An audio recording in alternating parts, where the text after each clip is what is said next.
सार्थ श्री ज्ञानेश्वरी अध्याय 8 सारांश ब्रह्माक्षर निर्देश योग. परमप्रिय अर्जुनाने विचारलेल्या प्रश्नाचे भगवान वत्सला प्रेमपाळणा पाजण्यासाठी उतावीळ झालेल्या धेनूप्रमाणे उतावीळ होऊन उत्तर देऊ लागले. त्याचा अनुवाद करीत श्री ज्ञानदेव या अध्यायात म्हणतात, श्री भगवान म्हणतात, आकाराला आलेल्या सर्व नाशिवंत पदार्थात ओतप्रोत भरलेले जे सूक्ष्म अविनाशी तत्व आहे त्याला ब्रह्म म्हणतात. त्याच्या सृष्टीच्या उत्पत्ती विनाशाबरोबर उत्पत्ती विनाश होत नाही अशी जी ब्रह्माची स्थिती तिलाच अध्यात्म म्हणतात. विशुद्ध व निराकार ब्रह्माचे ठिकाणी चराचर सृष्टी उत्पन्न होते. असा कर्त्याविना अव्यक्ताच्या ठिकाणी दिसणारा जो व्यापार त्याला कर्म म्हणतात. पंचमहाभूतांचा संयोग झाला की जे नामरूपात्मक शरीर दिसते व वियोग झाला की ते नाहीसे होते त्याला आदिभूत म्हणतात. जो वास्तविक परमात्माच आहे पण अहंकारामुळे निराळा झाल्यासारखा होऊन शरीरात राहतो त्याला आदिदैव म्हणतात. आदिदैवाचा देहांकार नाहीसा करून देहातच राहणारा तो त्याला आदियज्ञ म्हणतात व तो मी आहे. अविद्येमुळे हे तत्व हीन दशेला आले आहे. तो हिनकसपणा गेला की मूळचा आदियज्ञ आहेच.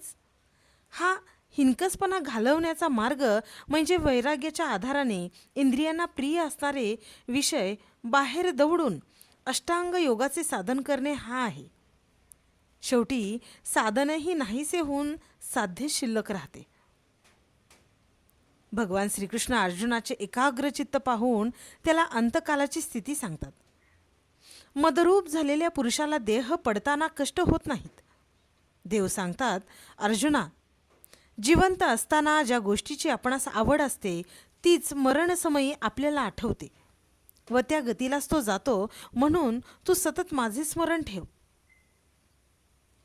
व लढ, म्हणजे तू मदरूप होशील. यासाठी चित्ताला माझे मोहर लावण्याचा अभ्यास कर. तुझे चित्त मदरूप झाले की जन्म मरणाचा शिन कायमचा नाहीसा होईल. देव सांगतात, योगी पुरुषांचे शांतपणे देहावसन होते. अविनाशी ब्रह्माच्या प्राप्तीसाठी विरक्त, निष्काम व तपी पुरुष अहर्निश हा प्रयत्न करीत असतात. वेदांना अगम्य अशा ब्रह्माची प्राप्ती कशी होते हे सांगताना भगवान म्हणतात, मनाला अंतर्मुख करावे, संयमी व निराग्रही जीवन जगावे. मनाच्या स्थिरतेबरोबर ओंकाराचे चिंतन करावे.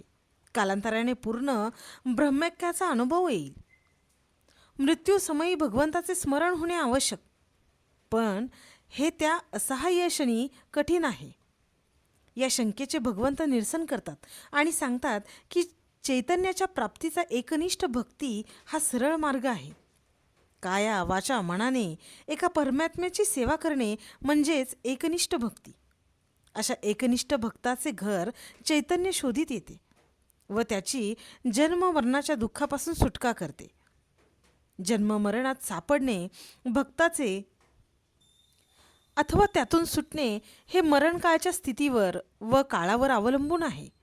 येथे भगवान अर्चिरादी मार्ग व धूम्रमार्गाचे स्पष्टीकरण करतात. हे मार्ग अनादी आहेत. मृत्यूसमयी कोणता मार्ग मिळेल हे आपल्या अधीन नाही, म्हणून त्यावर अवलंबून राहता येत नाही. परंतु जे पुरुष मरणापूर्वीच वस्तुरूप झालेले असतात त्यांच्या अखंड ब्रह्मभावाचा किंचितही बिघाड होत नाही, कारण त्यांना ऐहिक व परलौकिक ऐश्वर्याचा मोहच नसतो. इंद्रपदही त्यांना ब्रह्मसुखापुढे तुच्छ वाटते. श्री ज्ञानदेव म्हणतात, ही योगीश्वराची कथा श्रीकृष्ण अर्जुनाला सांगत होते. त्याचा अनुवाद जो संजयाने धृतराष्ट्रासाठी केला तोच मी श्री निवृत्तीनाथांच्या कृपेने तुम्हासाठी करीत आहे.